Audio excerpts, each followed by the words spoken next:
जितने भी हिंदुओं की कमेटियां हैं, ट्रस्ट है, बोर्ड है, उन सारे ट्रस्ट और कमेटियों में 80% आरक्षण दलित, आदिवासी और पिछड़े हिंदुओं को दीजिए। इस बिल के माध्यम से आप बाबा साहब डॉक्टर भीमराव अंबेडकर जी के द्वारा लिखे गए संविधान की हत्या कर रहे हैं। ये सरकार कह रही है कि ये कानून हम मुसलमानों के भले के लिए आ रहे हैं।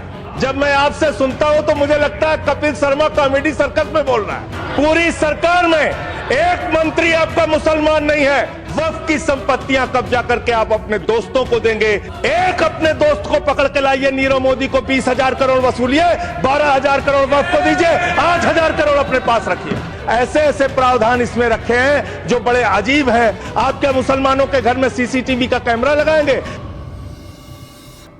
मैं जैसे उदय प्रताप जी की चंद पंक्तियों से अपनी बात शुरू करूंगा। न मेरा है न तेरा है, ये हिंदुस्तान सबका है। नहीं समझी गई ये बात तो नुकसान सबका है। न तेरा है न मेरा है, ये हिंदुस्तान सबका है। नहीं समझी गई ये बात तो नुकसान सबका है। जो आकर मिल गई इसमें वो दिखलाई नहीं देती, जो नदियां मिल गई इसमें वो दिखलाई नहीं देती। महासागर बनाने में मगर एहसान सबका है। महासागर बनाने में मगर एहसान सबका है। मान्यवर, हम लोग बचपन से एक शब्द सुनते आए, सरकार माई बाप।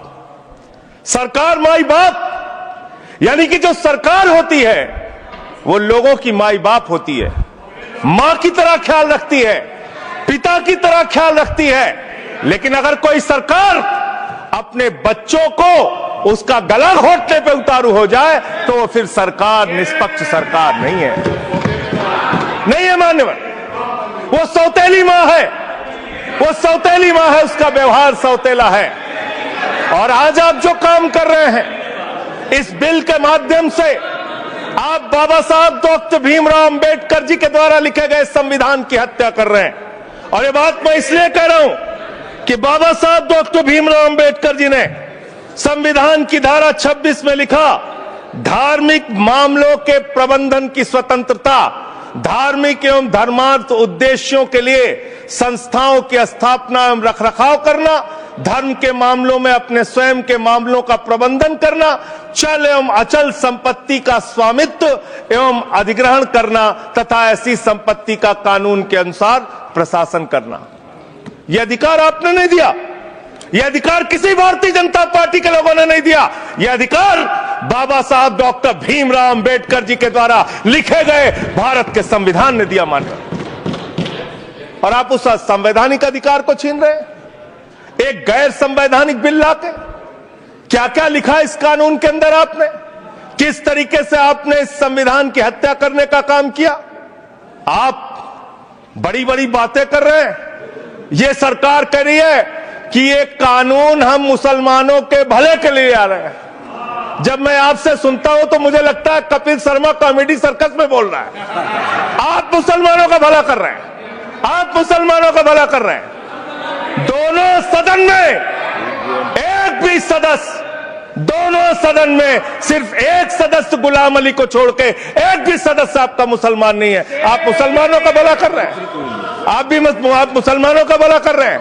पूरी सरकार में एक मंत्री आपका मुसलमान नहीं है, आप मुसलमानों का भला कर रहे हैं। दो नेता अपने घरों में आपने बैठा दिया, मुख्तार अब्बास नकवी, शाहनवाज हुसैन, दोनों की राजनीति आपने खत्म कर दी। आप मुसलमानों का भला कर रहे हैं, आप मुसलमानों का भला कर रहे हैं, आप मुसलमानों का भला कर रहे हैं।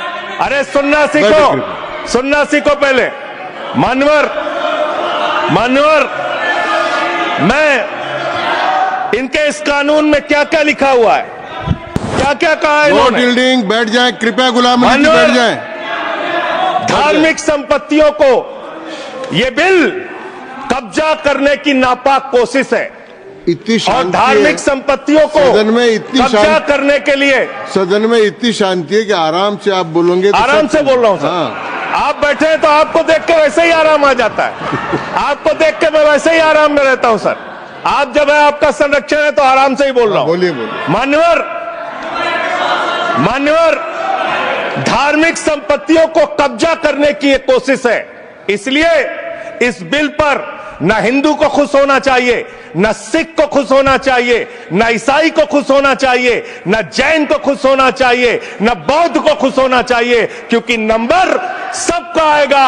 और आज वक्फ की संपत्तियां कब्जा करके आप अपने दोस्तों को देंगे, कल गुरुद्वारे की संपत्तियां कब्जा करके आप अपने दोस्तों को देंगे, फिर चर्चों की संपत्तियां कब्जा करके आप अपने दोस्तों को देंगे, फिर बौद्धों की संपत्तियां कब्जा करके आप अपने दोस्तों को देंगे, फिर जैनों की संपत्तियां कब्जा करके आप अपने दोस्तों को देंगे, फिर मंदिरों की जमीनें कब्जा करके आप अपने दोस्तों को देंगे।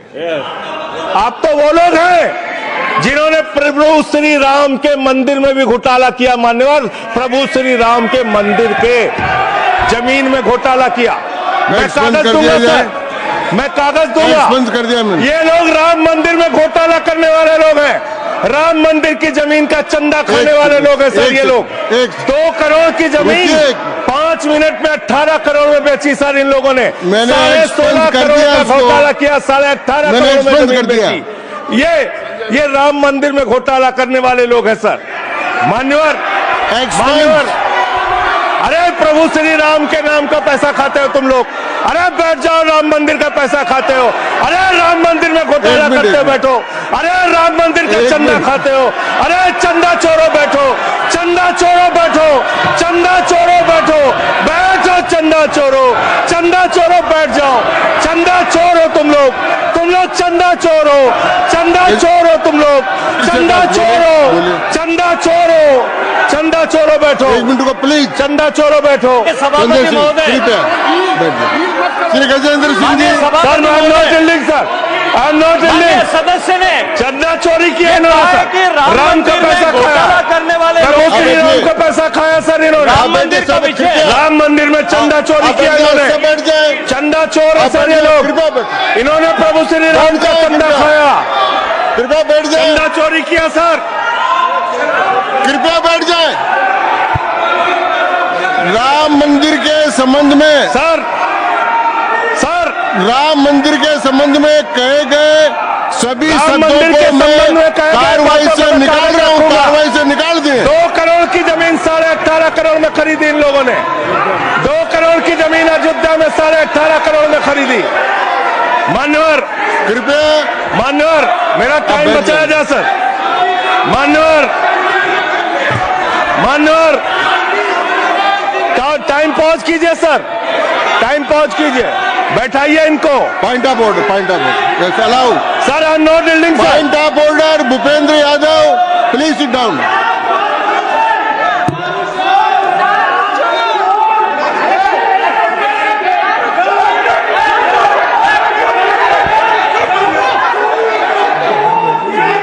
भाई पॉइंट ऑफ ऑर्डर मैंने दिया।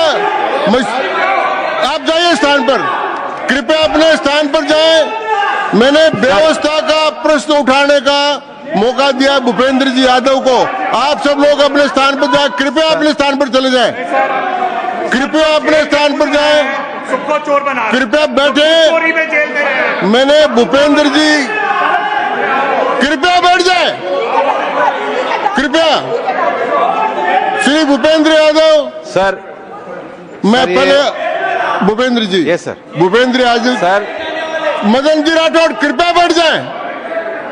सर ये कृपया, मैंने भूपेंद्र जी यादव को व्यवस्था का प्रश्न उठाने की अनुमति दी है, लेकिन मैं पहले बता दूं कि राम मंदिर के बारे में जो कुछ इनको कहा मैंने उसको एक्सपेंस कर दिया है, वो कार्रवाई का हिस्सा नहीं है। आप बोलिए।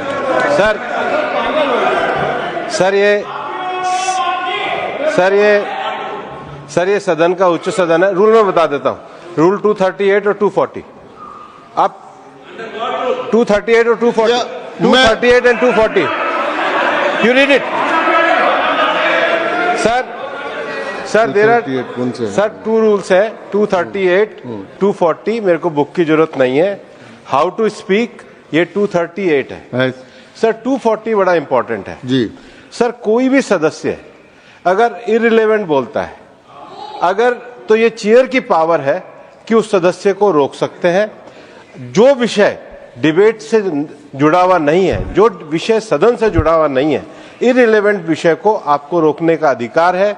जो सदस्य संजय सिंह जी बोल रहे थे वो इररिलेवेंट है। तीसरा एक और विषय सर, 238 में बोलने के बाद जो असंसदीय शब्द है, किसी भी पार्टी के बारे में, किसी के बारे में जो असंसदीय शब्द है वो बोले गए हैं, तो उसकी भर्त्सना भी हाउस पूरी तरीके से करता है और उसको हटाता है। माननीय स्पष्ट, हाँ, Tiruchi Shiva, Sir, I also stand on the. Please I am allowing mister Tiruchi Shiva. I also stand on the same rule, sir. 238 and 240.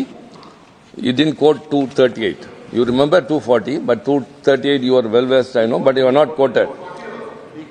Nothing refer, only the rule number. Yes, yes. Refer to any matter of fact on which a judicial decision is pending. No. Make a personal charge against a member. No. Please. Oh. What is? Please. Kindly listen. Hello, please. I'm on a point of order. I'm on a point of order. I'm on a point of order. Point of order आपने allow किया है। What is that? Point of order आपने allow किया है। Rule 240. बैठ जाए, Sir, सुन ले एक बार। sir. मैं निर्णय मुझे करना, आप तो सुन तो लें। आप बैठे। Yes, sir. Vice Chairman, only 240.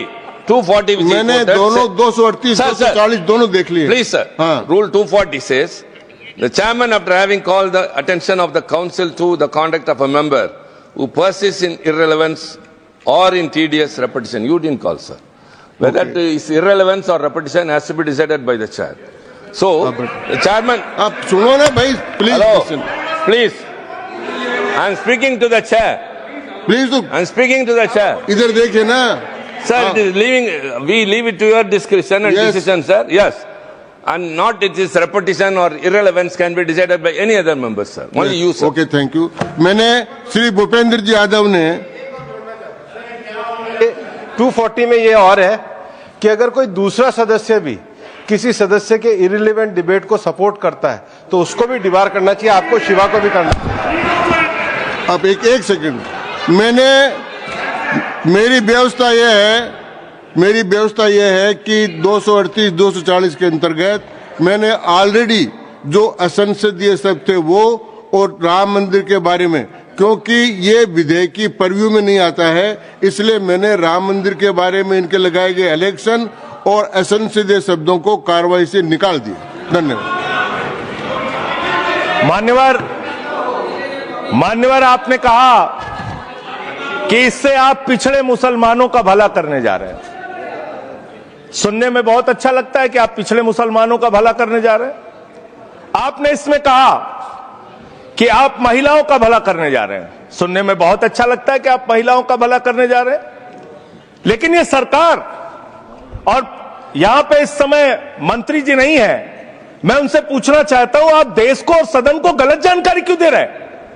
मानवर, 2013 के वक्फ बिल में जो भारतीय जनता पार्टी की सहमति और सहयोग से पास हुआ, उसमें भी महिलाओं के लिए आरक्षण था।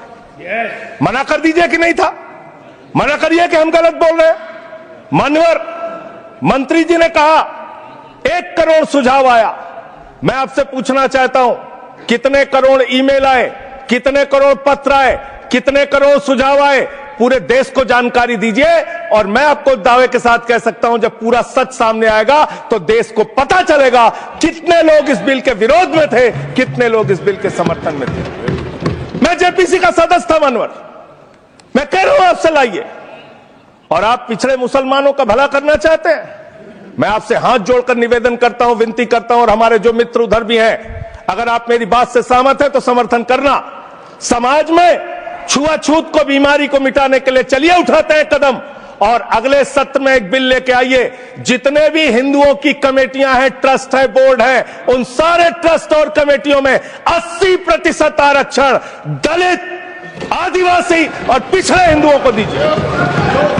मैं समर्थन करूंगा आपका, माला पहनाऊंगा आपको।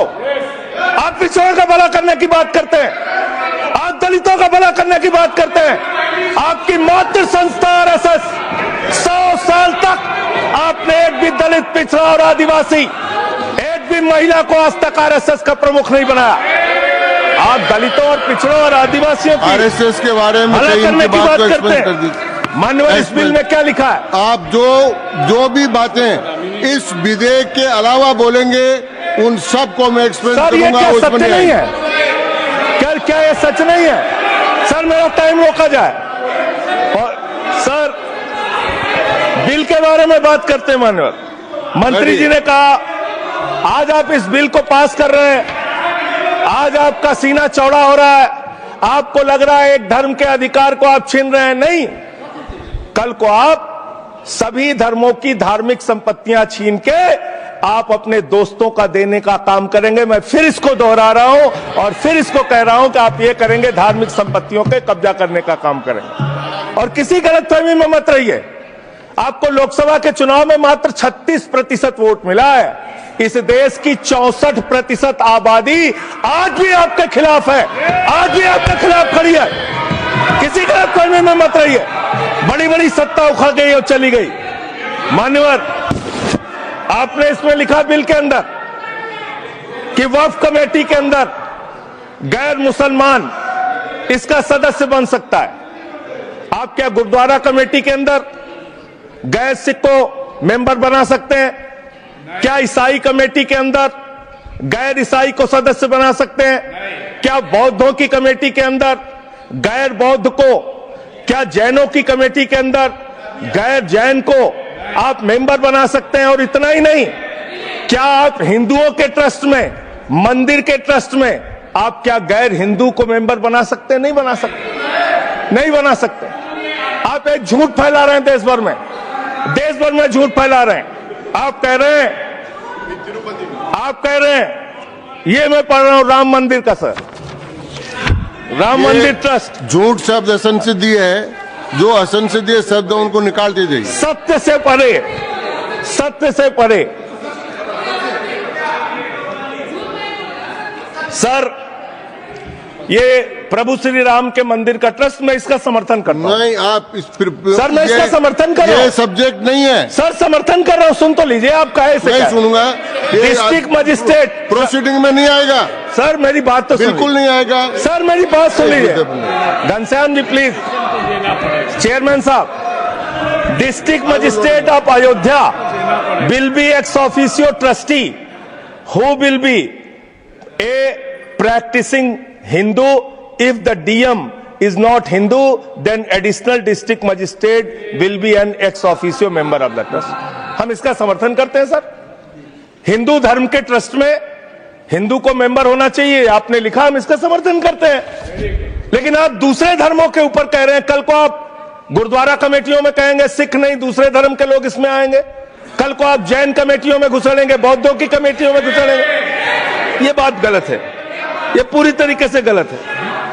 और आज पूरे देश को आप बताइए, मान्यवर, पूरे देश को आप बताइए, 2009 में आपने अपना घोषणा पत्र जारी किया था, मैनिफेस्टो।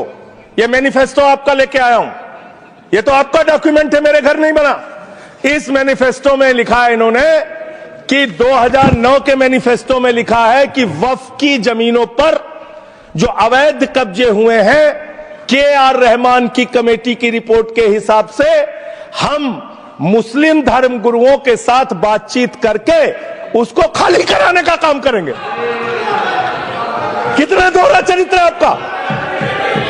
आपने कहा वक्फ की जमीनों को खाली कराने का काम करेंगे जिसपे कोई और कब्जा कर रखा है। मान्यवर, एक और बात, सुप्रीम कोर्ट के अंदर आप कह रहे हो कागज चाहिए, कागज चाहिए। मंत्री जी ने कहा कागज चाहिए। मंत्री जी, आपको कागज की बहुत जरूरत होती है, कागज आपको चाहिए।